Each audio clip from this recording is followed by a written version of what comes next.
Welcome to the Genius Factory. Enjoy the video. You start by opening the Forms app or Forms. Google, com and signing into the account that owns the form.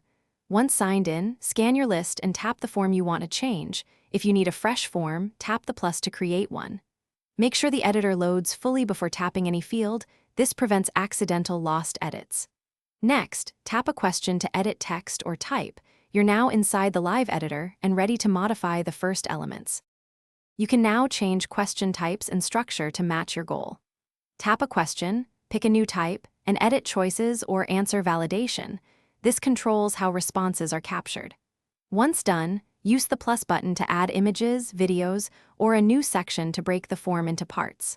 For conditional flows, open the question menu and set Go to section based on answer so respondents jump correctly. Make sure to label sections clearly so navigation stays predictable, and test the flow.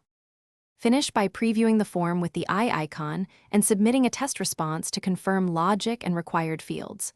Once satisfied, tap Send to copy the link, email it, or share via apps. Decide whether to collect emails or limit to one response in settings. After sharing, monitor responses to export a spreadsheet if needed. If edits fail to save, force a sync by closing and reopening the editor, clear app cache, or make a copy of the form to preserve work. This fixes most mobile save issues. Thanks for watching. If you found this helpful, don't forget to like and subscribe.